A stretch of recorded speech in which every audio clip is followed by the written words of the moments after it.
they decide they want to pursue Which is this. fine with me, but we heard about transparency, and we talked about somebody without using his name for an hour. Excuse me. You're all being very I'll step up presumptuous, and it's a say- he. There we go. My name is Deanna Russell. I live at 151 Fairlawn Drive. I was the candidate, not a he, but a she, that you've been referring to all evening. I have no problem. I'm unaffiliated with either party, which I was told would be okay as long as I was willing to change to Republican. I have no problem with that. Although I will happily state that my reasons for wanting to join the Board of Ed do not matter for me, Democrat or Republican. I've chose to stay unaffiliated because I look at every candidate when it comes election time. I decide on their merits, not on what their party is. The reason for wanting to do this was not because of the whole Republican-Democrat thing. It's because of the schools, because of what I believe for the schools, what I want to see be part of the schools. So I have no problem with letting you know who I am. You're more than welcome to look into my background all you like. Not that much interesting. So just to give you guys a heads up so you know who you're talking about. Thank you. Look forward to entertaining the nomination at the next meeting, or whenever. Thank you. Informational sharing. We have no students. Yes, we do. Oh, Yes, we have Amreen Barara. oh, I'm sorry. They're usually over there. so we began to discuss. Yeah, okay. Oh, see, I You can come. didn't Oh, know. go ahead, sit wherever you're comfortable. Easy going.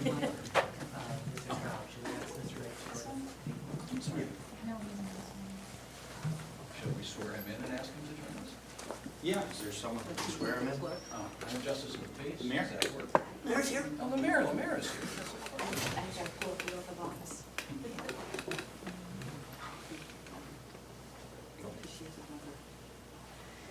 Can we do this first? Yes. Because she has another commitment. Okay. Go ahead. Thank you. If you guys want to go first, it's fine. I'll do No, it. go ahead. All right, my name's Amreen Barara, and I'm a student at Compton High School. And some of the things we've done this year involve both the teachers and the students working together. For the second year this year, THS students are working with the Connecticut Department of Energy and Environmental Protection. Nathan Koppler and Nick Caro are juniors and will be tracking coyote habits and searching for evidence in mountain lions in Connecticut. Their research will be presented at the Connecticut Conference on Natural Resource in the spring. Science teacher Tom Pepe is supervising their work. High school teacher Barbara Morris has been elected as an officer on the American Association of Family and Consumer Sciences State Board. Tonight, the THS Ceramics Club, led by their advisor, Cindy Amoroso, is participating in the regional Empty Bowls event at the Elks Club. Students have been working on this since last fall on creating original ceramic boards for auction at the event, which raises money for the community soup kitchen.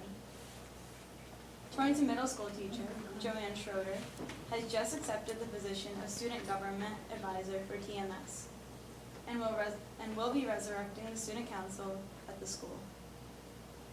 The THS sophomore, Emily Whaley, is a member of Representative Larson's student cabinet. She's attending THS student council meetings in order to provide information to the school and bring suggestions from students to Representative Larson. The Torrington High School marching band recently took first at both North Adams and the Bristol Mums Parade. They also appeared at the Big E and are hard at work raising money for their trip to Washington, D.C. to march in the Cherry Blossom Parade. They are one of the 12 high school marching bands marching. The Torrington Interact Club is currently raising money for this weekend's walk for diabetes. The initiative is being sponsored by the club's vice president, Junior Amor Beghi, who herself suffers from diabetes. This past weekend was THS's second annual homecoming and Tea Fest, a celebration of Torrington and Torrington Public Schools. Local vendors were here offering their merchandise on Saturday, while 7 THS clubs were present, selling merchandise to raise money for charity and school events. The Torrington High School Life Skills class, sponsored by their teacher, Jill Baranowitz, were selling candles and crafts that they created themselves. Saturday evening was a homecoming masquerade dance. Over 400 students came to the dance that evening. On October 9th, the THS Counseling Department hosted their annual college fair. Representatives from over 40 colleges were present, and the counseling department presented a special workshop to parents about financial aid. The THS Student Council, in conjunction with the Red Cross, will be holding its annual fall blood drive on October 22nd. The goal this year is 53 pints. The last blood drive brought in 58 pints. At the Torrington Middle School tonight, 8th graders are attending an open house to examine their secondary school options. Lawrence Rich, the Director of Guidance, staff members and students are there now to showcase what THS has to offer. Students at Torrington High School have been actively involved in working with the Northwest Teachers Credit Union as interns, learning how banking works and working as tellers in the new high school branch. Also, THS is now offering courses after school for college credits.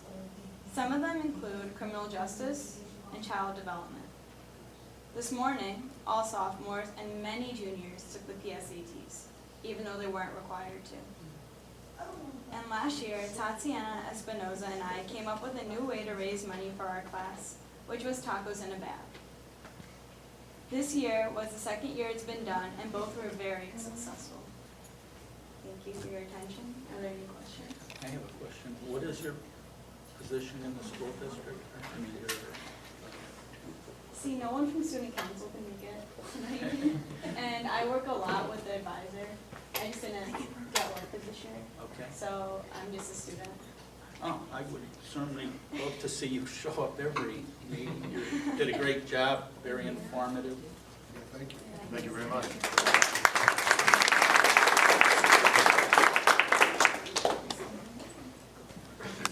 You're free to go if you'd like, you can stay if you. It's super fun. But never say you're just a student. I have a lot of homework tonight. We'll see you next Thank you month. very much. I'll need a motion to amend the agenda, to add an item for swearing in of a new board member. Are you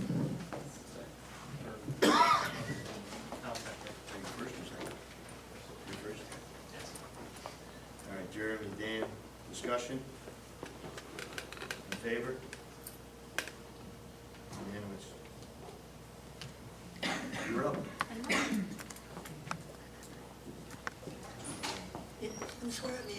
I am going to swear you in. Bill, if you would raise your right hand.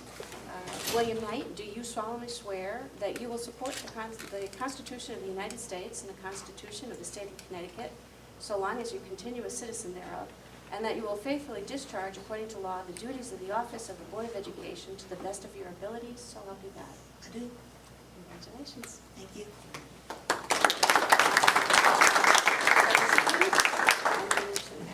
Bill, would you join us at the table? And right here, you want Yep. We've done this before. Yes, we have. A little bit of a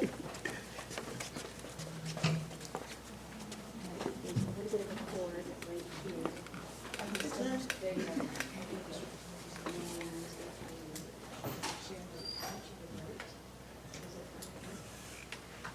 Oh, okay. Thank you. Thank you, Mara. Thank you. Okay, superintendent's report.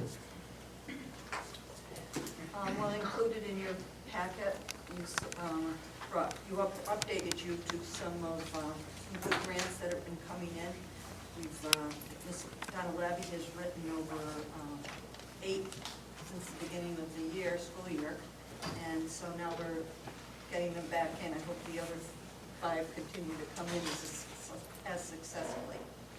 The first one is for the high school, or for the middle school and elementary school, to activate a healthy initiative. This is part of the Get Fit program, which Torrington Public Schools has partnered with Litchfield County Foods, and also the Charlotte Hungerford Hospital, the YMCA, and several other organizations in Torrington, in working to get a healthier community.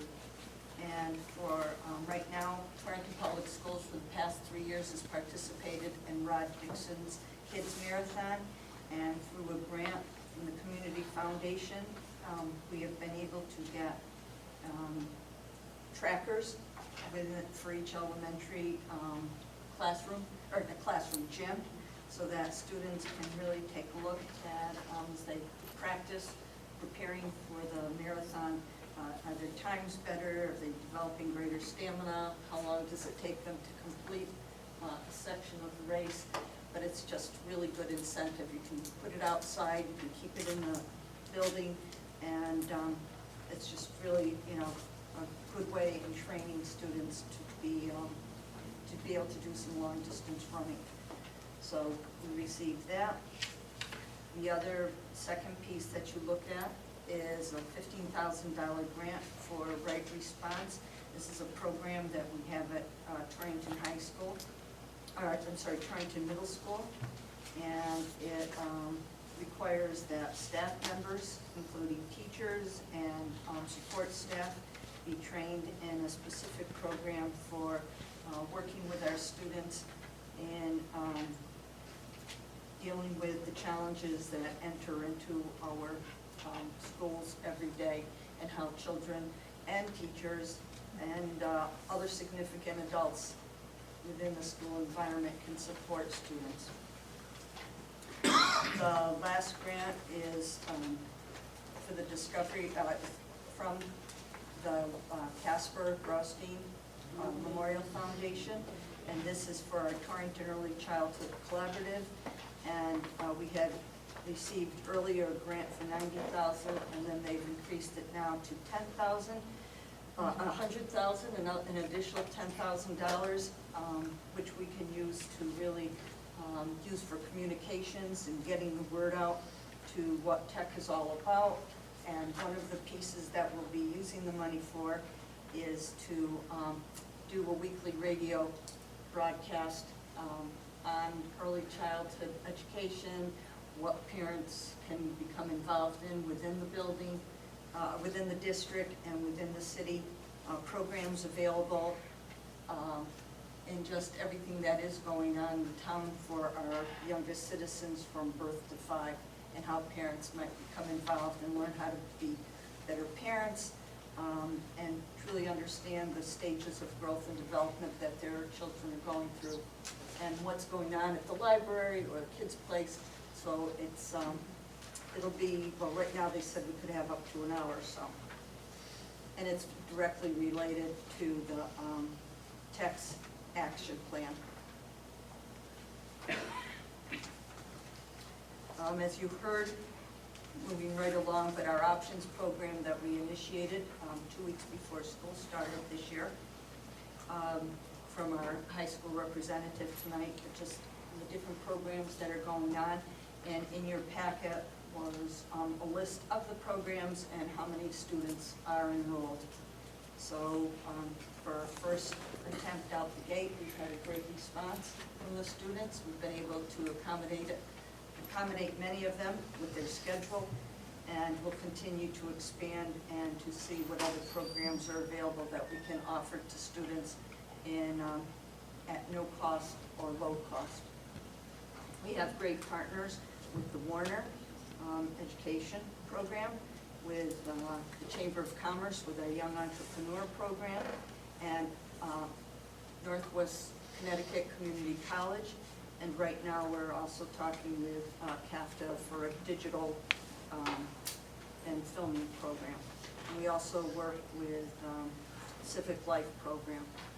So, and we have, I think, about 20 students involved with that, and but that is during the school day, and it's held here. So we're looking at both combinations of bringing programs into the school, as well as being able to extend the school day for our students who may be interested in something other than athletic. Question for you. Maybe I missed what you said on the options program. All of these programs are paid for outside of our budget? It's low cost, no cost. We put money last year into our budget to provide some tuition, and some of them are totally free. And these are I was out of the room when it was being explained. These are the option program is different after school options to the students. And some are held during the school day, like the Civic Life Project is connected directly with our civics class, and we have a video program here at Technology at the high school. These programs are all for high school students. Okay, that'll be my next question. Thanks. And as long as we're informally discussing, may I just say, I had occasion to talk to one of the directors at CAFTA, very pleased with your receptivity and enthusiasm about the possibility of the program. And we've written grants that have included all of these programs. We're just waiting to hear back. But there was money in last year's budget to support these. But I'm hoping to be able to replace that money with some grant money. But as far as anything with Northwest Community College, there's no cost at all. And these kids at Northwest Community, they are with college kids? They're taking these classes in a classroom of college students? They might be, or they might be taking it here. There's some classes held here. There's one class that's held at Oliver Wilcott, and there's a couple classes that are held up at the college. And students can earn college credit for these classes. And this is not a line item in our budget? No, this is a program that we initiated. There was some money in there to do it. So we put some money in for transportation, some money if there was any tuition or cost for the programs, but most of them are free. And they're year-long or a semester, and the more we can expand, I mean, this is on top of our ECE courses and our AP courses. One of the courses is dealing with pre-manufacturing, and students, it's for juniors and seniors, but if juniors stay in and see the course all the way through their 2 years, they could graduate with a high school diploma and an associate's degree.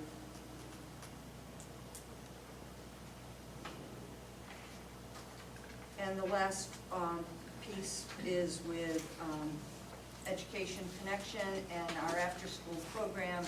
And each year they have an open house for lights on after school. And it just, I just want you to see that Vogel Wetmore Elementary School and East Elementary School are two schools that are participating. And it's to demonstrate the quality of after-school care and programming for children in our local district. And so it's an open house so that parents who may be interested in after-school care can attend and see the type of things that students have an opportunity to be engaged in.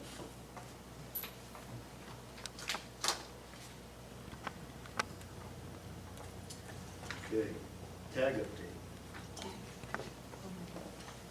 I'm sorry. I just want to say to Cheryl that NPR, it's called Where We Live, it's about Connecticut. Just this week did a whole half of their program on the manufacturing program that we're starting to institute. It's probably archived, you might want to, they gave it high grades, and they had a lot of manufacturers on the program talking about it and how badly it's needed. So it's probably archived, you can probably listen to it. We, can I just let the board know that we will be coming forward within, hopefully for the November meeting, on a whole strategic plan for introducing STEM into our school district. And we're working with the Manufacturers Coalition through the Chamber of Commerce to make it happen. To Paul's point, I think CTN also broadcast that show, even though it's a radio show, so it might be available on their website with video as well. Thank you very much.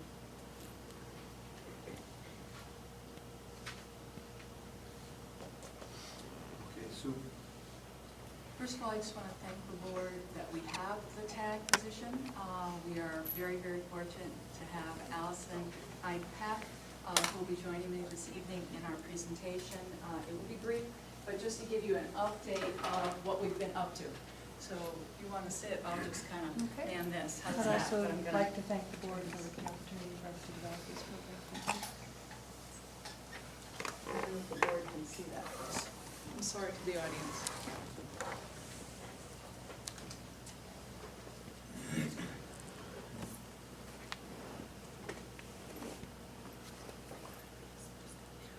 Michael, do you want to just pass out the packets? Or the green packets?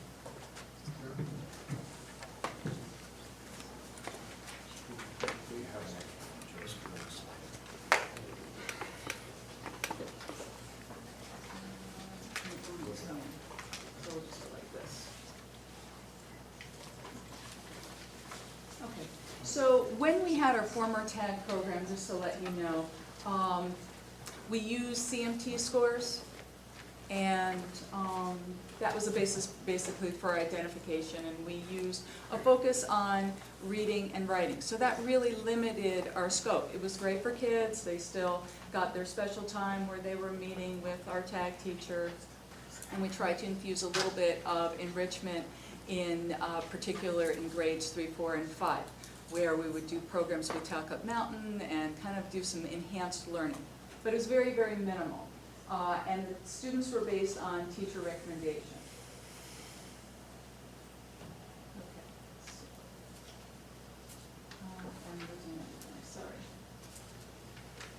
So overviews for this goal, our goals for this particular year, are to really focus in on enrichment.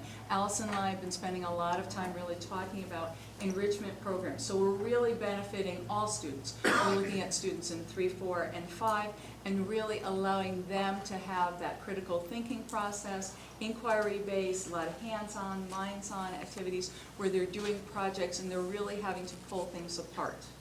So it's very, very different.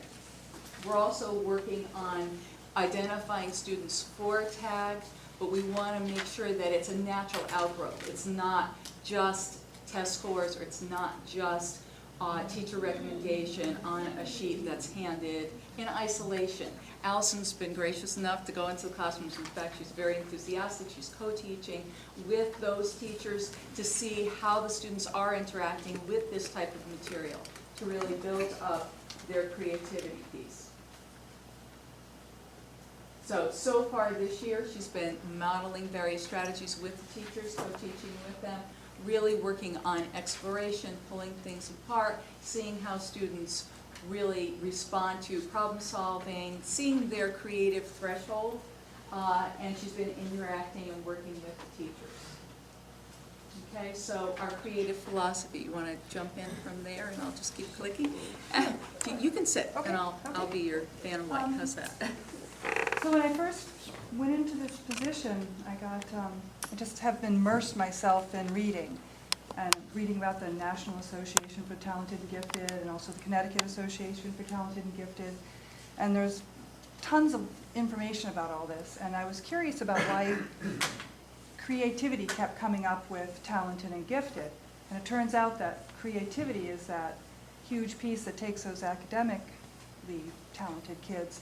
But it also is something that, the creativity piece is something everybody has, and there are specific skills, and they can be identified and nurtured. And so this is where I'm focusing the enrichment aspect of this. I've developed this huge rubric, and I want to go into the classrooms. I'm educating myself as well as teachers about what does creativity look like. And you know, some things you wouldn't necessarily expect. And so I'm planning to roll this rubric out next week or so with some support from this man from Yukon who's willing to look at this rubric. And I'm calling it the kind of Jane Goodall approach, where you go in and observe and interact with the teachers and the students and work to develop and nurture this creativity. Might be a little easier. That's really, really hard. You can look at your copies in front of you. You want to talk a little bit? Sure. So this is based on a compilation of many different researchers. But the big idea here that occurred to me as I was reading this book, which I'm fascinated with, it's up there, Killing Ideas Softly. He's, again, put together so many different resources. But the big idea is that creative behaviors equal engaged learning. That's it. And that's what we're trying to get, engaged learners.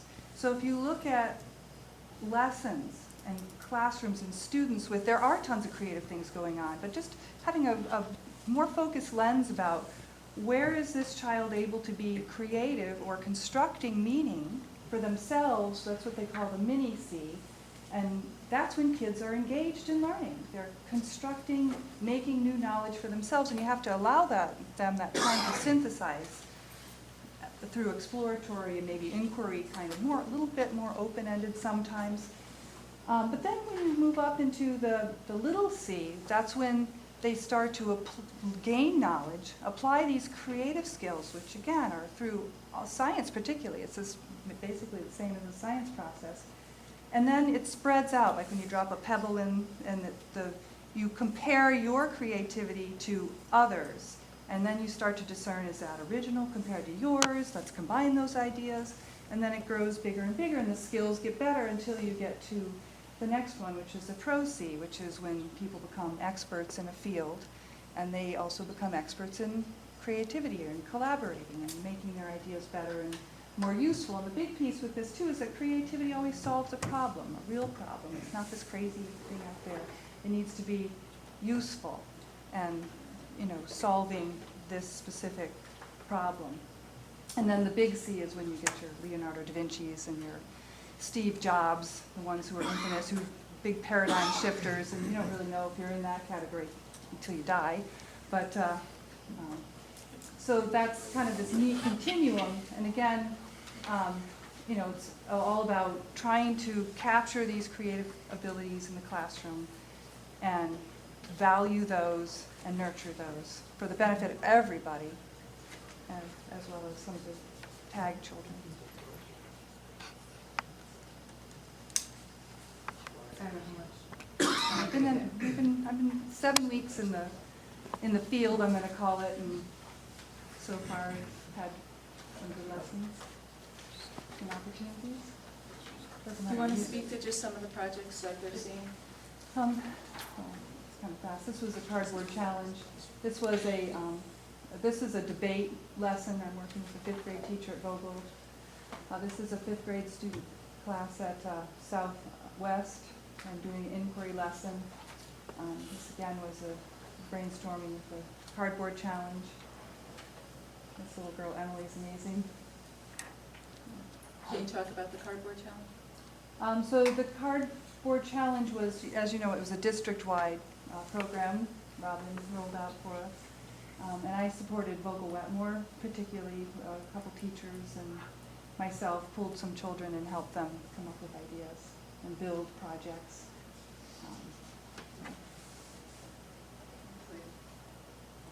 And I've been working to show, probably goes back to that other slide, where a lot of these creative skills facilitate digging deeper and the thinking skills that lead towards Common Core standards.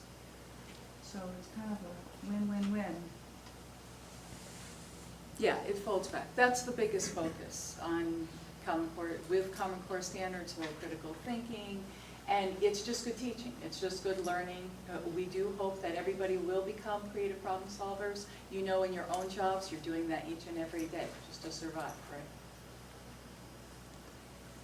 Do you want to talk a little These bit? are some comments that, again, I've only been doing this for 6 or 7 weeks, but I wanted to elicit some of the comments. I'm really working to support the teachers. I keep saying I'm here to help you and help the students. And I kind of listen and I watch for opportunities to jump in and offer suggestions. And so I had an idea for Kate Shaggy. She was doing a hero piece with literature, and she was, I want to do something to make this more interesting, get the kids more involved. And I said, well, what about a cape? Designing a hero cape, and she loved that idea. And then I thought of some literature, kind of kids could write their own stories about heroes in their lives, and on and on. But she really appreciated that. And, again, having someone listen and brainstorm together. And then one class is in 3rd grade. She's at E School, Maria, and she has a very difficult, fidgety class. I've been there before, and so I practiced yoga for many years, which can also be, you can creatively apply that, and the kids are actually focusing a lot better. I go weekly, and they couldn't even handle the standing up part. I had to do the reinvented chair yoga. So I'm able to help these kids learn how to focus and just get that calm, and she's really noticed the difference with that. And then another class, I was doing an inquiry lesson, science-based, with 7-Up, raisin, and a cup. And, you know, then they get questions, and it's all open. Just try different things, and then you take those questions and you elicit those, and you kind of bring them together and combine them, and you dig the ideas deeper to get better questions, and then they develop a lab that's very procedurally oriented, like a typical experiment would be. And then we're going to do that. I gather the supplies, and I kind of like them to be different. Sometimes you want it. Teachers might have them all do the same question together, but I prefer to have each child's group have a different experiment, and then they compare those. For this stage anyway. You know, sometimes when you're doing science, you need to have it exactly the same, but you know, this is again exploratory, and I like to show the different angles that you can come at things. So far, and there's more stuff going on, and I know Robin and I have a STEAM project that we're just working on today that we're rolling out, which means science, technology, engineering, art, and math. And so we're excited about that. Hoping in December. So Robin will be back, and she'll be presenting her programs as well. But the exciting part is not only the focus on the students, and the students are really able to dig in and develop their skills, but we're also able to build our own capacity with Allison going into the classroom and doing co-teaching, because then the chances of this being replicated in classroom after classroom so that all students get to experience this type of learning will happen more and more. So we build that culture. So this is what's happening at the elementary, and the outgrowth at the 6 through 12 is Reverend Lynn Versus's program and many of the programs that Cheryl already spoke about in terms of options and STEAM and a lot of these things that we're really hoping will spark students' creativity, spark their interest, engage them, get them excited about learning, get them excited about coming to school and wanting to be here as part of our community and be contributing members as learners. So we're excited. We thank you for listening. Could you just explain the cardboard? Yeah, the cardboard challenge. What the cardboard challenge actually is, like? It was something that Robin had found, and it was based on Kane's Arcade, which was this little boy who was bored to death all summer long, so he started making games out of cardboard, and then kept going on and on, so he has this huge space full of these different games he's very excited about. So it became a global cardboard challenge that other students all around the world on this day were making cardboard games, or they could also do cardboard creations. There was another imagination website kids could go off of. So, you know, I didn't put that in, but I thought of it. There's a list of things kids learned from this, you know, as far as problem solving, working with teammates, listening to each other's ideas, solving problems. I mean, the kids learned a lot of things through this open-ended creative challenge. And what was interesting is I had the opportunity to visit Southwest, and they invited family members to come in and community to come in. And if you could have seen how focused the students were on their creation, making it work as public, you know, pass through, explaining how they created it, the rationale for creating it, what it could do, asking people to play a game. They designed a game. Someone had a whole, it was like a you know, fortune teller. They were inside the box. I mean, it was just, and what you saw was students truly engaged in the learning process, ownership for their learning, willing to share their ideas, could explain the process that they've been through to accomplish what they accomplished. And, you know, there's right now, as far as in education, they're looking not so much at individualized instruction, but individualized learning, which takes the focus off of the teacher and onto the child. And, you know, we talk about making them responsible citizens and to be responsible learners and to be committed to be a learner for their whole life. But if you could have seen these students on Friday. It was absolutely amazing. I wish I could have gotten to every site that Yeah, that school participated. just really embraced it. That was great. I think all the teachers, 3, 4, and 5 did it. Yes. Yeah.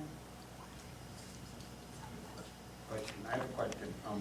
If one of the goals for the year is to identify those students needing tag interventions, what are you using to identify those students? We're probably going to use the Torrance, So you're developing? we are, Okay. we are. That's Yep. good.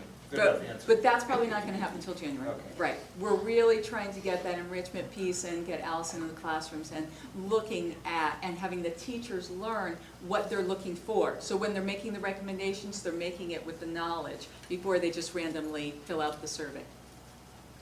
Because my next question is going to be, how many special ed kids are in the tag program? Because we should have special ed kids in that program. Sure, and it may work out that way. And second language learners, I mean, it's, All of that, right. All students. Absolutely. and the whole piece that we have to focus on higher level thinking for all students. Thank you. Thank you. Thank you.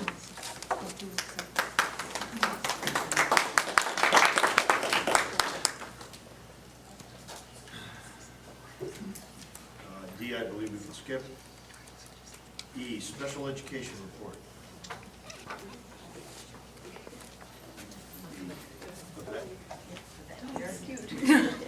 Hi, everyone. How are you? Good, how are you? Good, thanks.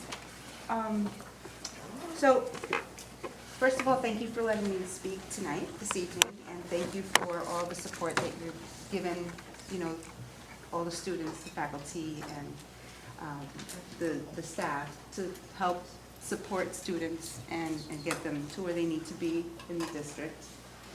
It's not looking at the slideshow, I'm sorry. But you do have your, you know, little handout there, so hopefully that'll be good enough. So I'm Yvette Aird, and I'm the Director of Student Services at the district, and you know that. So I wanted to start off by saying that the purpose of this small presentation is to kind of take you a little bit to see what the Student Services was, which actually was the Department of Special Education, and what it's moving toward now, what the model is now, which is the Department of Student Services. Because just as was mentioned, we're looking at really all the aspects of a child, all the aspects of a student, and looking at from a strength-based model really to address strengths and to address what we can do to assist students so that they can grow, because that's really what, you know, we're all about, is about growing our students in our community. So this is really, we're going to start by looking at sort of the past, okay, what it used to look like, what the department used to look like. We used to have 5 administrators that really only dealt with the special education piece, okay.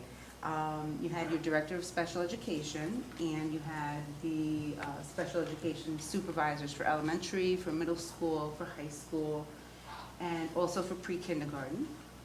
And you also had the supervisors.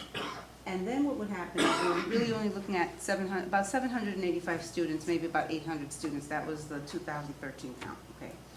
Again, not all students. And this was a model that looked at, you know, remediation, but because we were really focusing on special education students. We also had secretaries, about 6 secretaries, and you can see that there. And it encompassed pre-kindergarten and transportation and outplacement, all the students that are placed outside of the districts that we are not, you know, don't have programs necessarily for. It encompassed data collection for the state and all of the mandates that come along, you know, with special education. So now, kind of fast forwarding a little bit, we're looking at our new model, which is the Department of Student Services. And it's sort of our phase 2 of the reorganization for the district that really sort of started last year. And we're really finding that we want a continuum of services from the moment that that child really becomes part of our community as a little child, right? All the way, or whenever they come to us, at whatever point that the student comes to us, up all the way until graduation.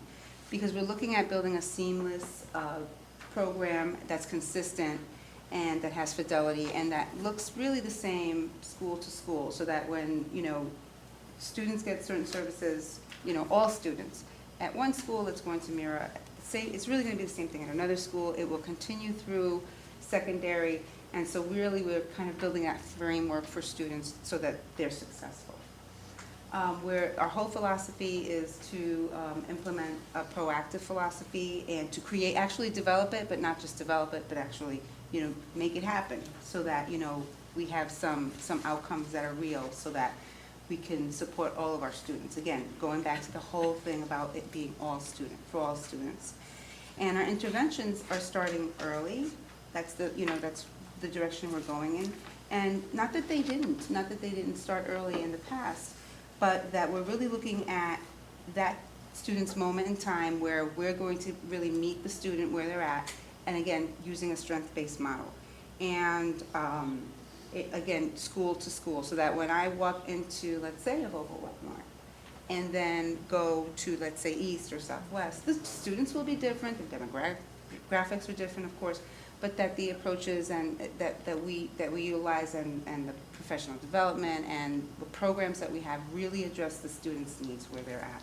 And we want to do that by communicating with, the teachers, the faculty, the staff, the parents. Collaborating is going to be a big thing, and maximizing our resources, because as we all know, our resources are not, we don't have endless resources, and we have to really look at the resources that we have and maximize them and make, kind of work, really, really smarter and work smart at what we do have. And then also what's happening now already, which is finding grants, finding resources, so that when we see that there's a gap, when we do a gap analysis, we say, hey, you know what, we're going to be starting to look at or really do what already is really happening. Superintendent has spoken about that, about all of the grants and things like that. So really looking at what our needs are, and that's a study. And I know that's a charge that you all, really did give as part of your goals, and I go right into that because it happens to be student services. So the big thing is maximizing all students. Oh, you want that? Oh, did we go maximizing? Yeah. But I wanted to talk. Again, talking about maximizing students and catching them where they're at, it's really a model of reflecting and improving on what a child already has, what we have, and what we can offer. And you'll see later, and I know it's kind of an umbrella, kind of an overview of what student services is now, because it's very different to what it used to be for the Department of Special Education in our district. It really talks about all of those programs that you just heard about and what is happening with the options program. It's all of that and more. So it's, again, looking at all students with disabilities, without disabilities, tag, gifted, and seeing how we can address their needs and offering programs that will meet them at those needs. A lot of the programs that already do exist, thanks to you really, because you've really bought into how important that is, and then really maximizing on those resources.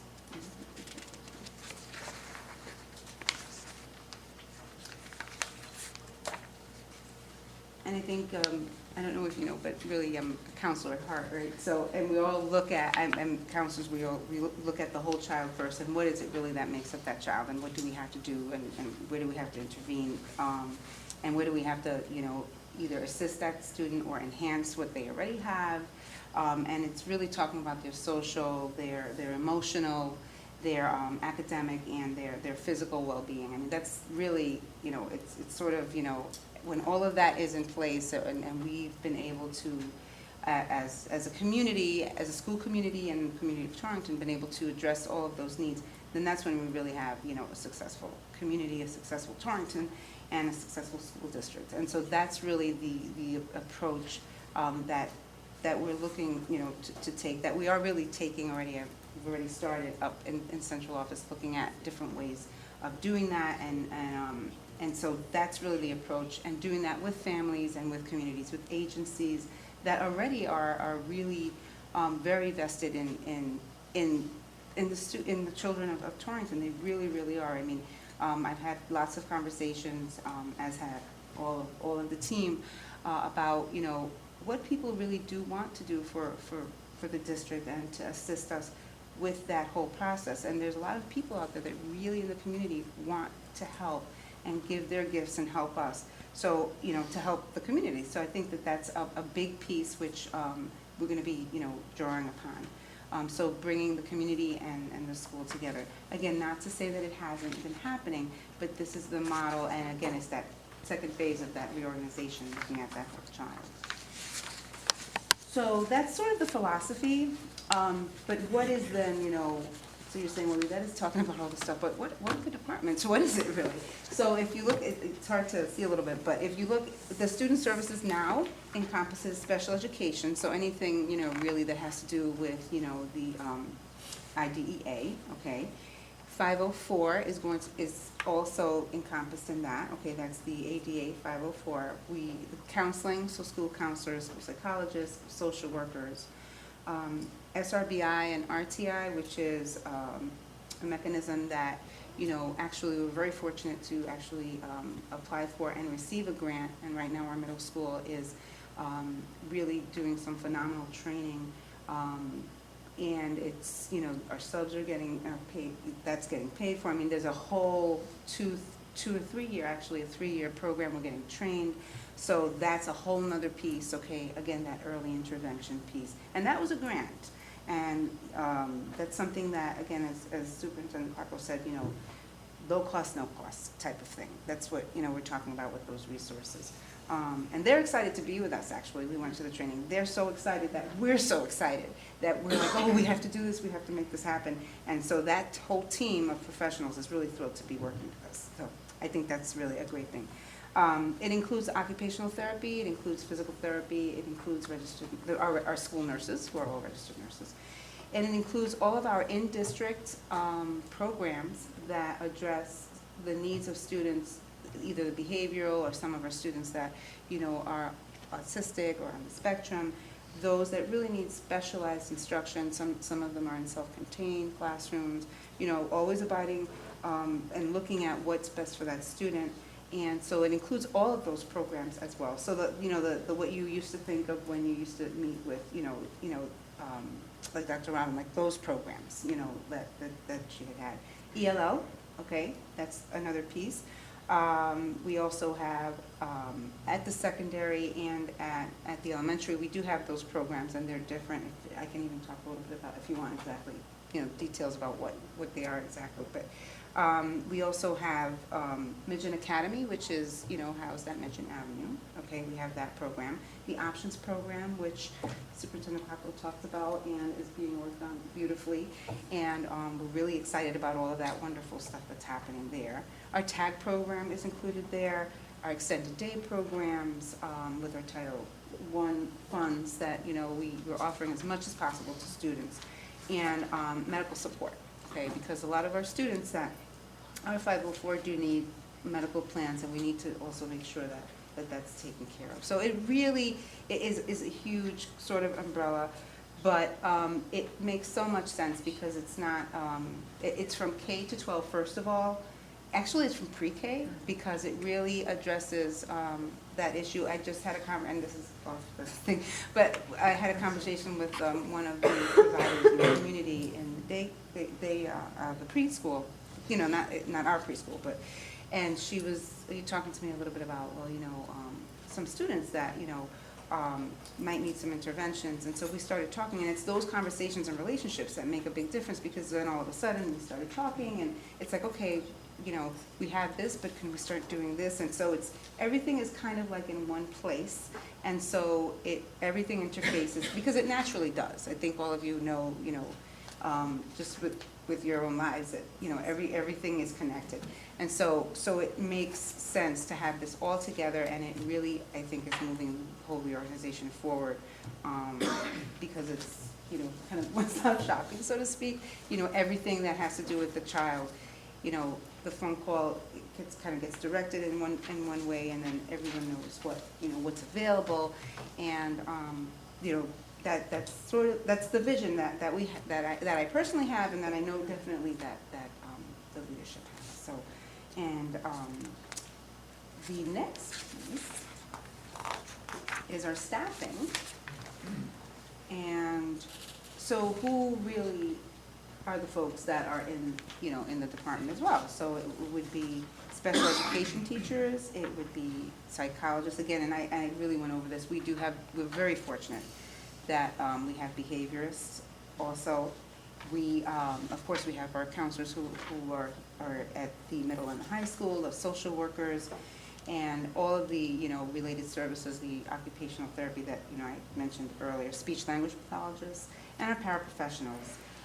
And we also are very fortunate to have an adaptive technology specialist on staff who really addresses the needs of our students that really need access to adaptive technology, to assist them in accessing, instruction and really maximizing, what it is that they need educationally.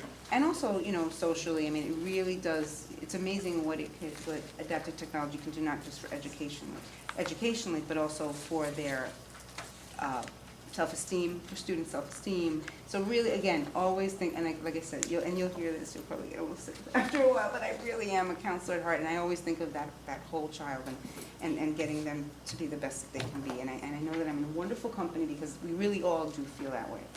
And we really all do work as a team, Yes, next slide. Good, thank you. Okay. And in partnership, just so that and I think that's one of the biggest things is that, we're really walking what we say that we're doing, we're really doing it because we really love the students. So that's like the most exciting part for me, is that we really feel that way. And really making sure that the entire Torrington community, so the school, the district, and the city, contributes to the development, ultimately, of what we hope will be students that will stay here and really make Torrington a great place to live and stay and really want to be part of this really great community. So that's to me, that's like one of the biggest things. But we all have to do, we all need to work together to do that. And again, looking at the whole child. So you will have the pleasure of hearing me, if you will have that, but if you agree to it, on a monthly basis, so that I can, give you reports on what's happening, but also to give you information of things that are happening, like in the Department of Student Services, that are really timely and important. And so much, I think everything is important, but these are the things, like for instance, in November, I will talk about educational compliance issues and costs. Something really near and dear to our heart. We have to make sure that we do the right thing. We have to make sure that, we're fiscally responsible. And, that's a balance, and so I'd be happy to share that with you. December, we're going to be talking more about the ensuring the fiscal responsibility through grants and state and federal and general funds. So, the budget that we have to look at. And of course, January and February, stay tuned for budget and bringing their vision to life. So what we say we want to do, how are we really going to do it? How are we really going to make the resources that we have, and find other resources? How are we really going to do that? And then outcomes, really. So I'm sure that you, as a board, would really want to see, okay, you're saying this, but okay, so how did that play out? Like how many students did this impact? And, across, how many different schools and that kind of thing. So, and then the last little tidbit is, I was supposed to bring index cards, but I didn't. I brought these very big. If you have any, this is the kind of thing this is what teachers do after they teach a lesson. They do it, they give you like this exit ticket. So, and I used to be a teacher, so I guess you can never give that up. But I'm giving you these little, well, I'm not Michaelis, thank you, little stickies, because you might look at this and say, well, I have a question, or she mentioned something, and I know that we have so many things on the agenda. But if you have a question, any kind of question really, but if it's related to this, but if it's any kind of question, then maybe you could write it down, and then I can have those answers for you for the next board meeting so that you can, you know, I can have time to research and all that, but then this way you get, you know, your answers, so anyway, thank you very much for your time, I appreciate it, and thanks again for, you know, I know that you really do help us to do a lot of wonderful things, so, because you're bold. Oh, you want I to? have a question for you. Sure. Which is on student services program, this page here. Is Which- there any chance that you could break down the dollar amounts for each of these line items? Yes, and what page is that? Just third page from the last? Oh, from the last, okay. There's a page number in the orange In the stripe. on orange page. stripe? Page 5. Oh, okay, I'm sorry, I don't see it. Page Oh, 5. that's okay, page 5. So each of these So how much money subcategories- do we spend on medical support, Oh, okay, whatever? Yeah. Breakdown means. okay. We were planning for a future meeting that we would first give site, so which school, programs at that school, how many professionals it takes to, and support staff takes to handle the program, and cost. And we're gonna have that all broken down for you. When was this? For November, they said November. they're going to, she just said they're going to come forward with educational compliance and costs. That's the November presentation. Yeah. That's on page 8.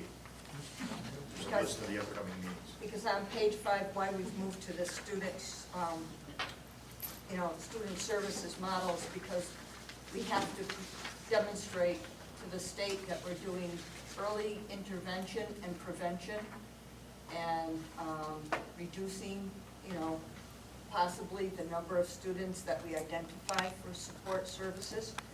And that's through the RTI and process and other things that are in here. I guess what I'm asking is, do you have these numbers already? Or are you going to put them together in the next couple of weeks? And if you have these numbers, could you email the board these numbers? I mean, if it's, You really can't email these numbers, we've been discussing it a lot in the budget, and we're really starting to break it down, but just for example, the 504, you could have a child on a medical 504 who's getting medical support, so part of that child's cost could be the nurse that's in that building. okay. And it got, so there's really not, there's not a cost to 504, but if you look at the budget reports, we have started to really cut and break everything down so you can identify, you know, what tutors are relative to which programs.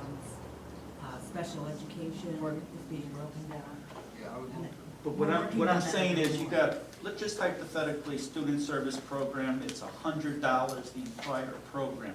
Of that $100 is $10 for medical support, is $5 for 405. Just so that I and the public can get a grasp of how much on a percentage basis. But the problem is that number changes daily because your medical student could be this day taking up 2 hours of a nursing staff's time, but the next day is taking up 9. And I understand that this may, we as a board may have really not much say in how these dollars are spent.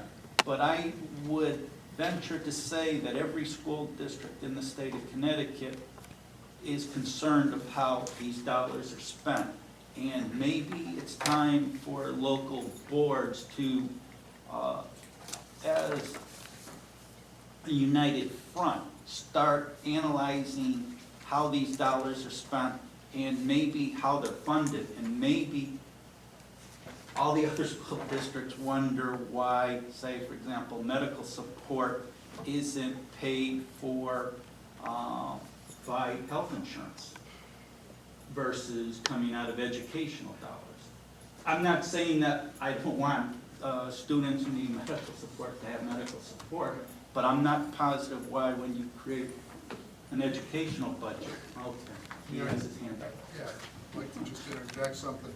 The budget process, this has been brought to my attention. The budget process that you guys have followed in the past has not been detailed. And efforts are gonna be made. We're actually going to the city next week, I believe, to have a budgeting workshop. I've gotten the message loud and clear from the chair and from everybody on the board and the mayor. We want more transparency. I don't think that, and I'm not maligning anybody who put the budget together before, but I don't think it was detailed enough so that you can drill down. And we've had a lot of discussions, and we have a lot of really good data. You know, what we found from, you know, the last weeks that I've been here is that, especially in special education, there's a lot of detail that has been useful, I guess, to the prior director, but I don't think it really made its way into a useful form for you guys.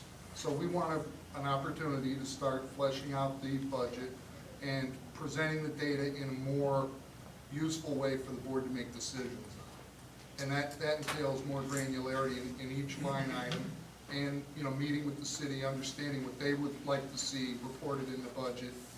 I've done budget before, you know, obviously, and, you know, I have some ideas, and I'm gonna obviously share it with the board, but I think you're gonna get the detail that you want, and, you know, I hear you loud and clear. And ultimately, what I'd like to see is that we get this information to our legislators to take what we see as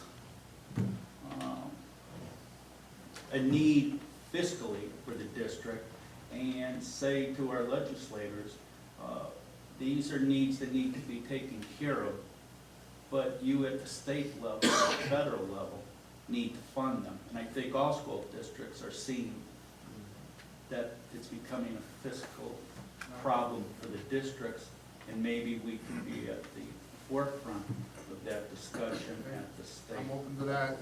You know, the unfunded mandates are the bane to every school district in the, you know, in the United States, and it gets pushed off onto the cities.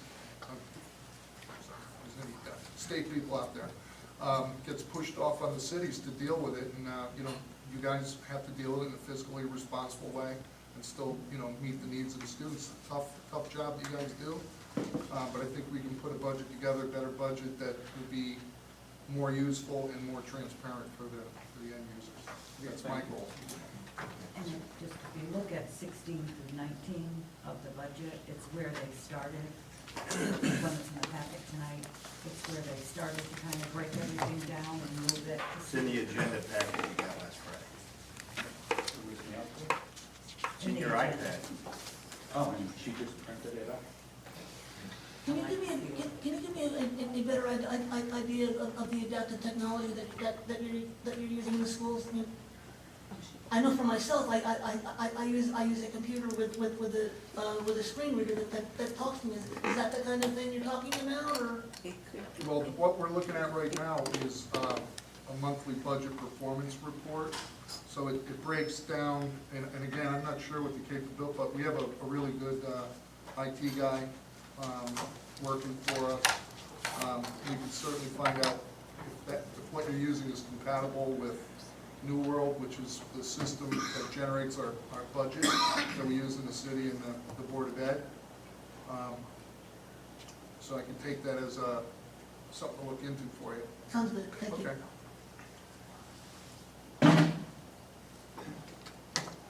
I just got it later, I'll meet with you, I'll just get the name of the stuff. So.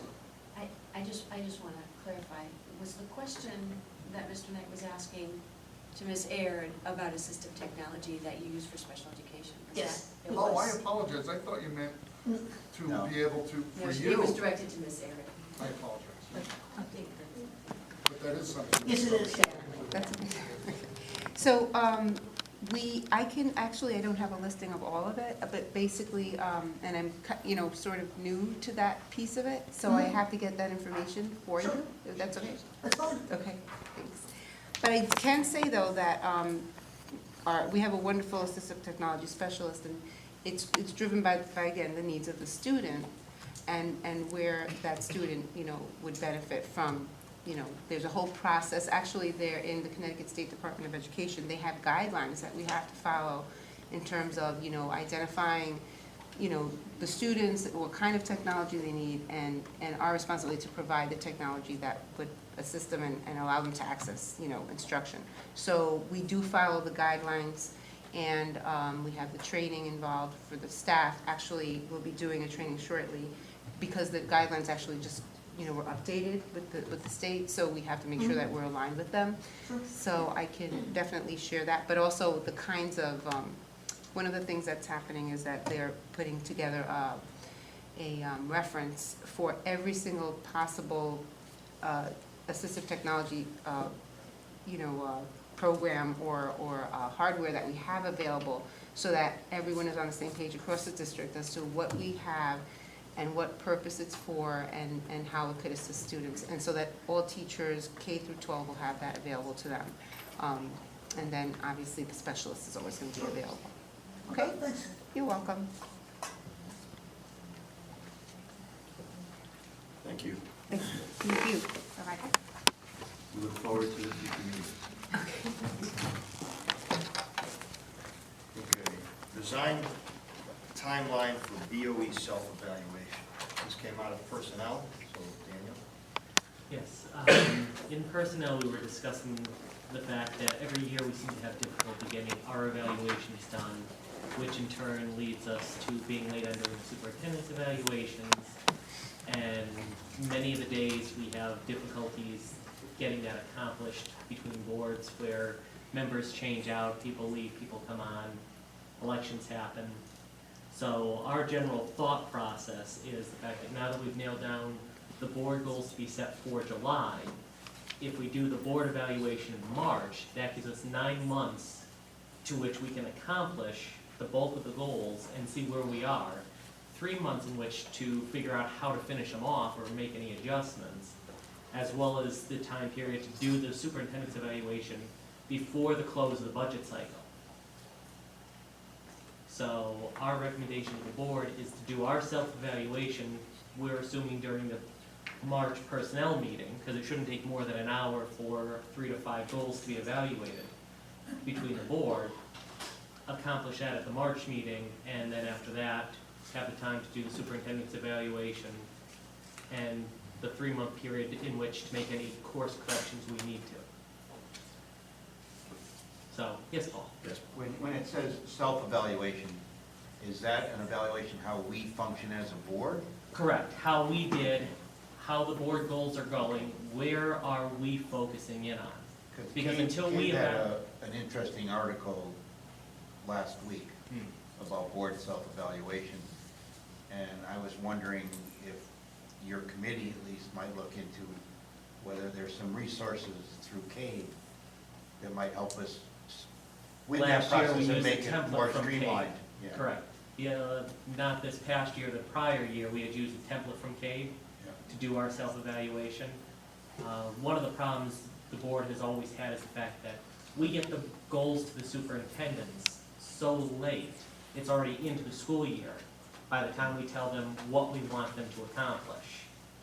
So it's difficult for us to evaluate ourselves and then evaluate them when we're already in the process of everything. By going through this past summer and deciding that we're going to do our goals during the summer, so that by the start of the school year, we know where we want the district to be going. It only makes sense, at least from the committee standpoint, to move it into the fact that, okay, the bulk of the board is still going to be there during the course of this evaluation. And you're going to be able to sit there and say, okay, if something's not going well, what do we need to correct? And still have time to then sit down and do the superintendent's evaluation without making it so much of a time crunch. Separate the two things out, because we have to accomplish our evaluation before we ever look at theirs. We might consider, one of the recommendations they have is an outside person leading them. You might think about that. Again, it's something to think about. But that's our thought for the board is, does that make sense to the board? What mechanism is currently being used for the board self-evaluation? There really isn't a mechanism, regrettably. What's occurred in the past is the board calls a special meeting, we sit down, and we go through the evaluation process. Now, some years it happens, some years it doesn't happen. The first year I was on the board, it didn't happen. We just did the superintendent's evaluation.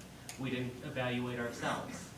The second year I was actually on as an elected official, we did an evaluation. But the timeline kept constricting down. It had prior years, it has always been a challenge, would be the best description. I hear you. Any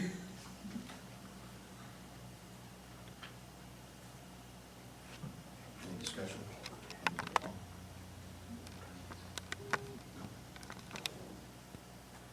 Okay. Snow removal contract. We put an RFP together, shared with the board, put the bid out to, put the RFP out to bid. We had 4 vendors come to the mandatory walkthrough. All 4 actually submitted bids. The low qualified bidder was R&R Excavating, a local company.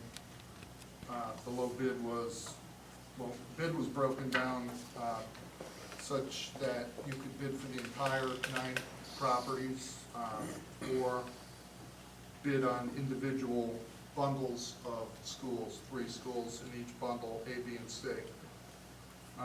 R&R Excavating came in at $99,900 in total. Bid A was $42,500, bid B was $15,500, and bid C was $41,900. The next lowest bidder was Lafferty Enterprises, and they came in, they did not submit a total bid, but their individual bids for the schools were bid A, $56,275, bid B, $28,575, and bid C, $49,525. So I brought that forward to the budget committee. We had some discussion. The recommendations that they gave to me and David was that we should get together with the low bidder, and it was suggested that we put together some language so that there was a penalty for, you can call it non-performance, were they to have to get to the school by a certain time, and were we to have to use one of our trucks, one of our people, or our materials, that we could back charge them for the vehicle on demand, or if we wanted to have another subcontractor come in, then we would obviously back charge them for that service. We were also asked to get a list of who the subcontractors were and the number of employees. So Dave and I sat down with R&R, and we got the information that they had requested. The language has not been put in that contract. The contract still needs to be written up. So therefore, I'm not sure you're going to be able to make any decision on that, because that still needs to be executed. So, but that's where we're at with that. Okay, it came before budget. I had sat in for Mr. Rivero as budget chair for that meeting because he was already out of state.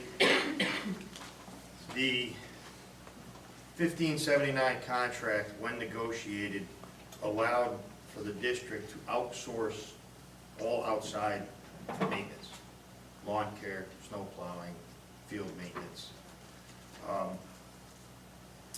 In doing that, the facilities director figured he would see what the costs were. One of the problems that we have as a district is we have one plow truck that was taken off the road by the fleet maintenance department because they said it is unsafe and unfit for the road. To replace that vehicle was somewhere just south of $80,000.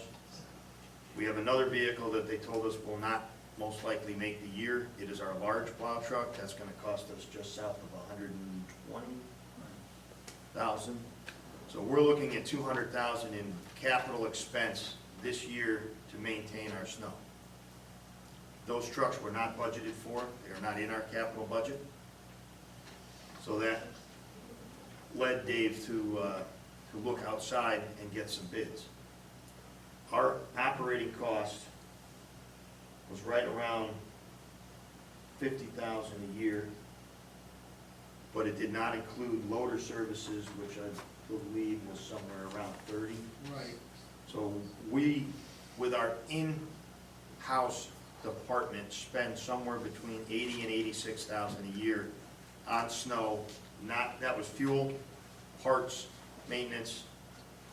The only thing it did not include was the actual cost of the vehicle or any capitalization in there of vehicle replacement. Right, you're looking at like 120,000 a year. For vehicle replacement. Right. Because unfortunately, as is the nature of most boards, capital generally takes the brunt because teaching kids is the main focus of a Board of Ed. The vehicles have been allowed to reach such an age that they should be on a 10-year replacement cycle. 5 of our 6 vehicles are over 10 years. 3 of those vehicles are over 13 years. And the one that has to be replaced, unfortunately, is not one of those 3 that is over 13 years. It's a situation of not having the facilities to clean the vehicles after a snowstorm, so salt tends to sit on them and it just eats away. Most of us have gone to the liquid car dissolver for getting rid of snow on the roads, which works very well at dissolving plow trucks and cars. So Dave was looking to bring this to the board, brought it to budget, and we recommended bringing it to the board for the board to entertain whether the board wants to entertain outsourcing snow plowing. I mean, the labor cost is about the same, the difference is the capital expense. And unfortunately, we're gonna need to replace a truck a year for the next 5 years. Yes, sir? Question? Can we Yes. ask a question? Sir? At that $99,000, that doesn't matter how much snow we get. Right, exactly. So That's one flake or? if we do it in-house and we don't have a rough winter, our costs go down because we're, right? Yes. Correct? Just want to make sure. Well, And is there hang any, on one was second. there any No, thought of no, asking? no. Hang on one second. What Not we with the did- contract. Yeah, I'm sorry. No, his inside cut. What Dave did is, just so that we're on, he took the time spent in a truck. Right. So the hours that are in this, there actually wasn't very much overtime. Most of the hours were custodians pulled from the building. All right. I thought it'd be overtime. No, there actually wasn't. I mean, the way the storms happened to fall this year, and the way the flex schedule in 1579 allowed, the guys did the bulk of it. I think it was only a few thousand. It was 400 man hours, and then it was at a blended rate, Well, he gave us an overtime rate. He said it was like $29. about No. 20. No, it was like 2,600, 2,800. Oh, The total cost for overtime? yeah, 3,600. 3,600 was the total overtime, because they were able to do the bulk of it during regular shifts. So, to answer your question of will our costs change, it's not that they change, they go back to the guys doing the work in the buildings. So the guys are pulled away from their regular work to do the snow removal. So, yes, the snow removal line item will go down, but the payroll will get shifted to just inside maintenance, because you're only talking 3,600 in overtime was the figure that is an increase to our regular budget. Any thought of the city doing it? The problem with the city doing it, and this goes back to when Eleanor and I sat on the Blue Ribbon Commission, the city's #1 responsibility is main thoroughfares and safety. So their trucks are dispatched to opening up the main thoroughfares, roads to the hospital, and fire access. We will not be the priority to get the schools open. We would end up, when they finish their responsibilities, we would be blended in. So it wouldn't be that as soon as the road's open, we're ready, which is what we get now. Because while they're doing the streets, our guys are doing the buildings, so the minute a bus can travel, they can get into the school. If we went to the city, we wouldn't get that let's call it first priority, for lack of a better term. And to that point, I mean, certainly if it were to be determined that the school parking lot is the priority, it's great, you have a clean parking lot, but you have no way for the buses to get to the parking lot, you know, Right. so. Just a question. I do have a couple of questions. The vehicles that you're talking about that you're replacing, so you think you'll be replacing one a year for the next 6 years? 6 5. vehicles? 5. We have one truck that's a 2013. We have 2 trucks that are 2004s. We have 2 trucks that are 2003s, and we have one that's a 2001. How do we get to this point? Because capital got cut every year to keep operating going. I mean, the Board of Ed never got put into the vehicle replacement for plow trucks. And there was never really one developed. I'm not saying it wasn't by the board's choice. I'm I was saying just it gonna wasn't say, in there. 'cause, yeah, We were never, let me rephrase that. The board never participated in the vehicle replacement fund. So the vehicles sit here until they're needed. And what's happened is, unfortunately, we bought a bunch of them in a 2-year time period, and now we have a bunch of them that are all the same age and they need to be replaced. So, the vehicles that need to be replaced over the next 5 years, all of them, I mean, the plow truck at $120,000, and I know that the city recently went out to purchase a plow truck. I think we came in a little less than 120. Are you talking about all 5 of those vehicles being plow trucks? no. The reason the one that's down now is it's an F-550. Okay. So that one's only in, and he said it was right around 80 grand was the estimate. I guess the city had just bought one and it was somewhere right around 80,000. Yeah. And the one that's not gonna make the year is our big truck. So that's gonna be like an International or Freightliner, something of that standard. And he said those were running somewhere between 120-ish. And These how were many- just, he was throwing numbers out to us just to give us an idea. Yeah. We didn't bid it out. And how many of the 5 that you're replacing would be of the International or Freightliner? Just one. So then really what you're looking at is probably, 80,000 a year per. okay, for the F-550s. Yeah. Okay. And the overtime, you said this past year was only $3,600 in overtime? That's correct. Right, and your fuel parts and maintenance, what, $80,000?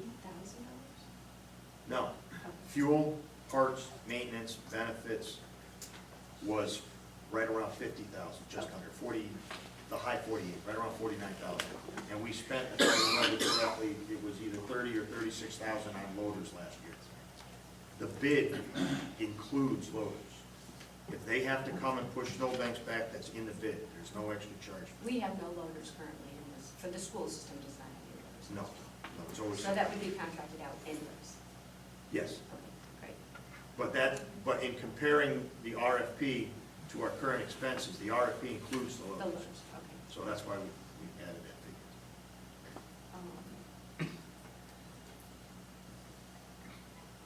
I guess that's, That's it.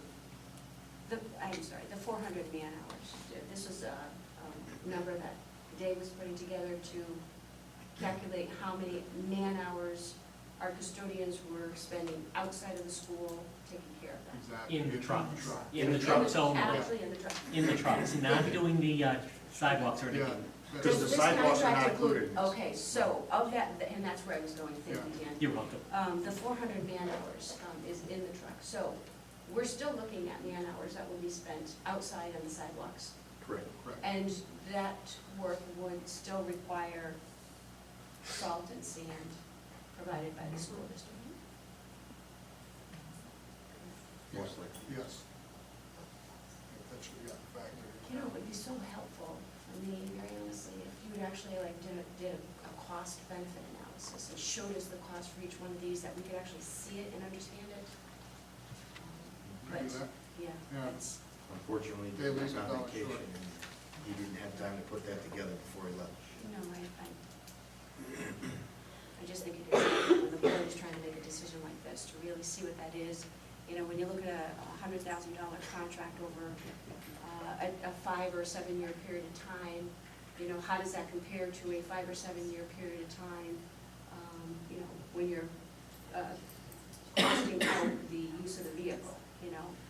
when you talk about maintenance on an older vehicle, yeah, those maintenance expenses are going to be higher, you know. So you bring in a new automobile, you know, those maintenance expenses are going to go down exponentially. So I think those are the things that would certainly been helpful for me. Okay, no, you're right. Just out of curiosity, if we were to go the route of getting new trucks, we're obviously having an issue of them getting eaten up because we're not maintaining them. That still doesn't change, correct?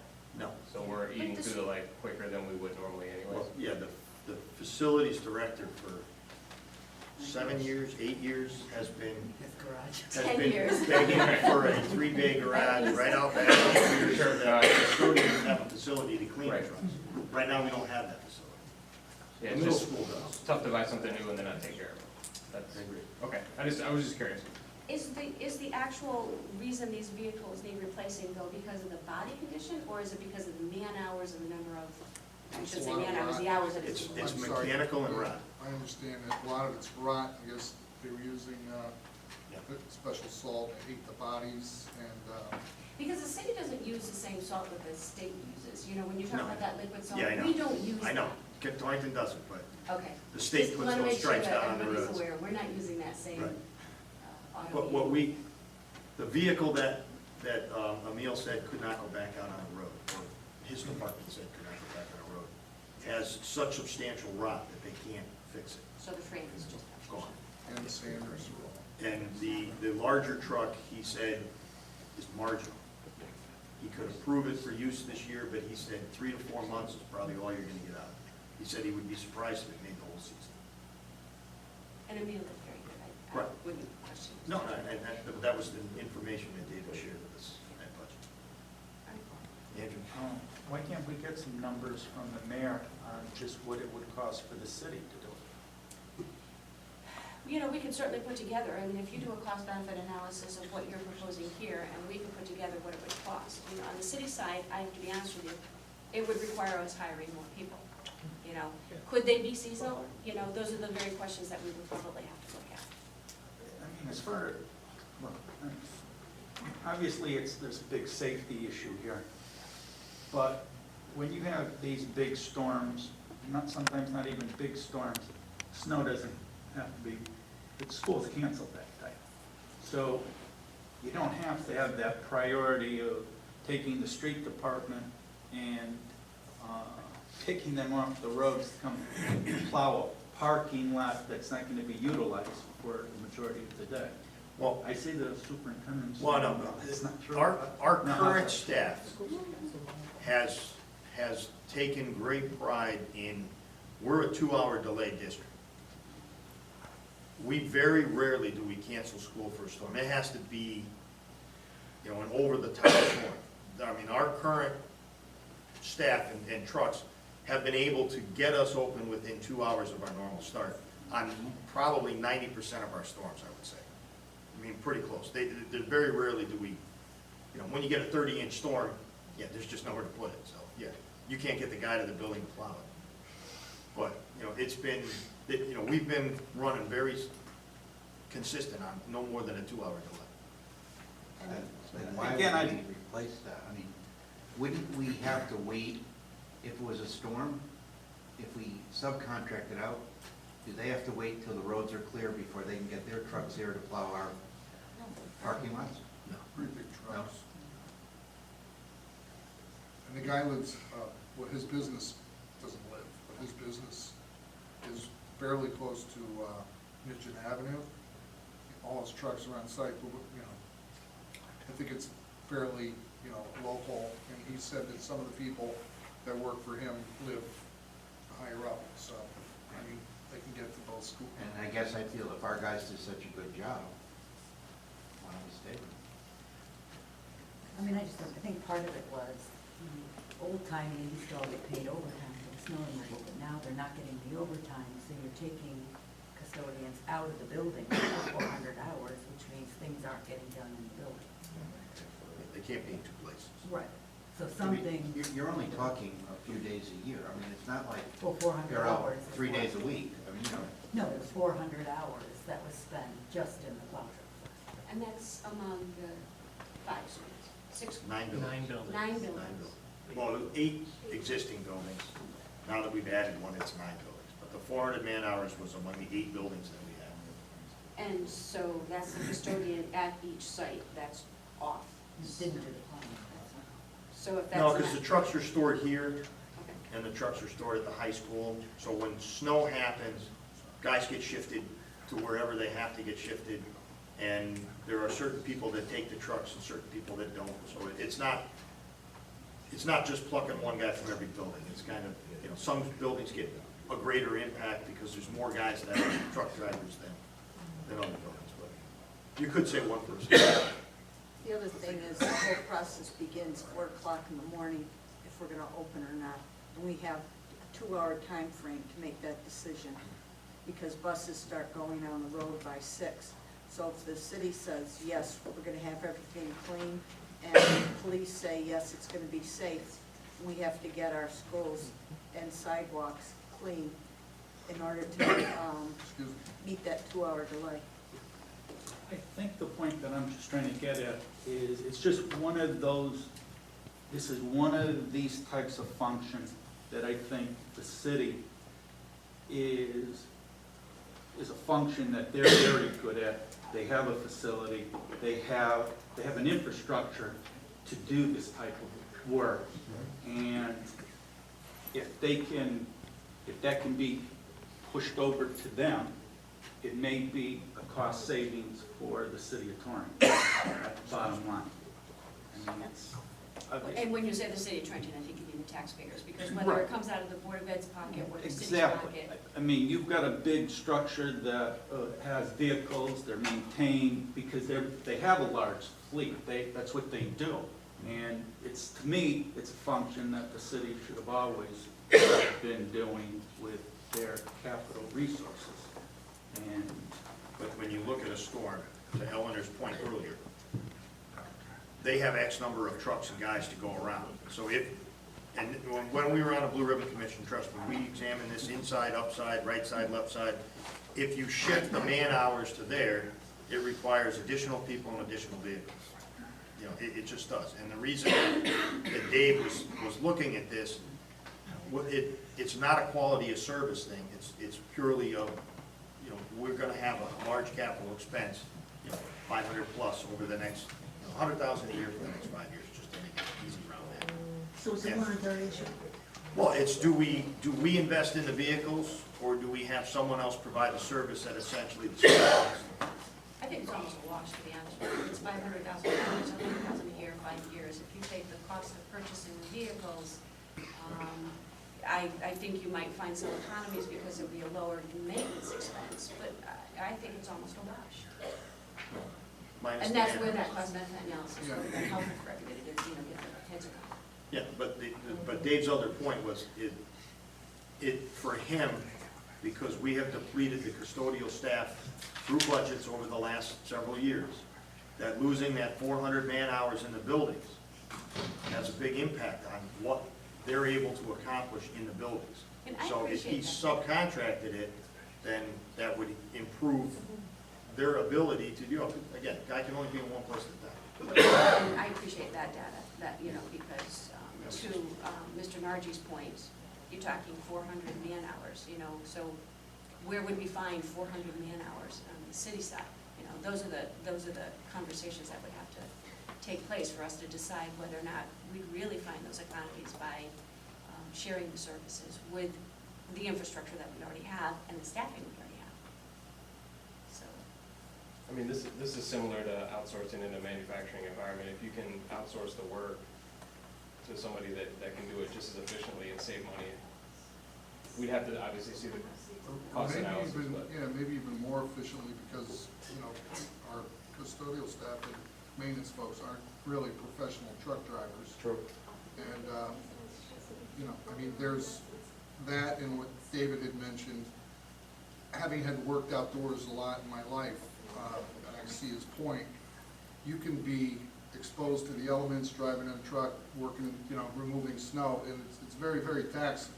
Sure. The next day, you know, it's difficult to go to work and feel 100%, so I kind of see his point there too. Yes, John? Victor said it implied that there's an absentee rate because of the plowing. Have we had a problem with attendance from our workers the day after storms, the day after they've been in the trucks working? I could certainly pull that up, and that wasn't what I was implying. What I was saying You was said that you feel tired. people are tired. You didn't say they didn't That come. You implies said they're not able to do their job well the next day. Have we talked about leasing at all, or are we just thinking buying? We haven't talked about. Now, so we're gonna enter the year down a truck, right? Yes. How did we handle it before when a truck was down? I mean, presumably, there were trucks down during storms. Yeah. What did we do then? Well, you worked with the trucks you had. Yeah, and it worked, right? So 2 are down, 3 are down, 4 are down. You know you have an aging fleet, so you have to start to look at it. Yeah, and that's our fault, we need to take responsibility for that. As far as getting the trucks cleaned, there must be room at Arthur Street sometime to sneak the trucks in there and hose them down, same way the city does its EPA. But that's a discussion for the mayor to have with the street superintendent.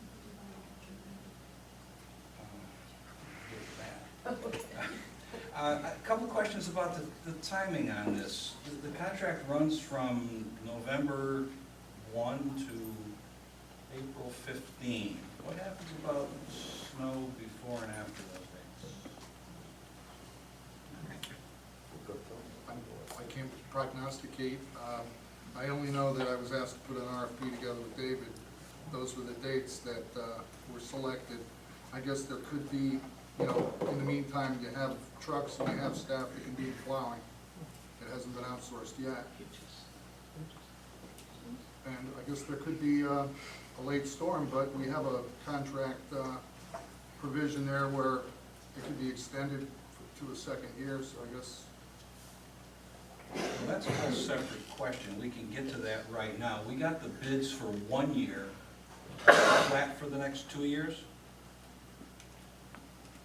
That wasn't guaranteed. Bids will include annual pricing for a season beginning November 1 to April 15th of the following year. Contract will be structured for 3 annual seasons as previously described. Billing will be done on a monthly basis for 6 equal payments. So we asked these people to submit bids for 3 years, right? No, we asked for 1 year. The bids will include annual pricing for a season beginning, blah, blah, blah, the following year. The contracts will be structured for 3 annuals, so we have no idea what these people will want to charge us then for the second and third years. So if we get rid of our equipment, and then that gives us a bad situation to be in for. Well, there was not a discussion of getting rid of our equipment. Well, you're not going to maintain them either, right? You would keep the newest of the trucks. And then if The you one we had bought some- when we were going to go to the crew concept, that's the one you keep? Well, no, the conversation in budget was if you would have, you have one that's virtually a year old. And that truck, if the subcontractor or the contractor didn't show up, then you would have a truck that you could dispatch to start getting that snow moved. I'm still looking at that second and third year and having no idea what we might get charged for those. That's very true. Okay, now see, I've read this to expect that someplace there are bids for that, but I guess not. It uses the word snow all the time. Freezing rain doesn't count, sleet doesn't count. That was discussed at the pre-bid walkthrough. It was discussed also with R&R Excavating. And yes, they will come out for a freeze over. I believe the language is in there. well, the language talks about runoff, which to me means when they pile snow and it melts and freezes on the surfaces they're responsible for. It doesn't mention anything that falls from the sky. Right? I mean, it doesn't. It says runoff, which is So you not want the same. specific language in there for snow plowing to include frozen rain? Shouldn't it? Well, there's sanding is in the contract. But sanding for snow. Now, it doesn't say anything about freezing rain. I would hate to have one of these contractors tell us, Contract doesn't say freeze and rain, you want that, you have to pay for it. I guess there must be model contracts for snow plowing, but this I don't think will ever be one of them. Response times, suppose it's snowing in the middle of the day, we're gonna have an early dismissal. How long do those people have to get there? That isn't in here. How long would you expect that they would? Shouldn't we write something there? If we have an early dismissal, usually, we make quick passes, because you're leaving, you're trying to get the kids out We as make fast as you quick can. passes. I'm wondering what they will do. It was discussed with them, but to your point, it should have been elaborated on in the contract. Contract is pretty specific. We end up grieving and arbitrating contracts all the time, and I really wouldn't want to have to arbitrate one of these while the kids are slipping and sliding all around. Presumably, they have been told in the walkthrough not to pile the snow up on the sidewalks, which our custodians are responsible for. Line of sight was discussed with all the contractors. They're I'm not talking responsible line of for it. sight, I'm talking, Yes, that was discussed as well. okay.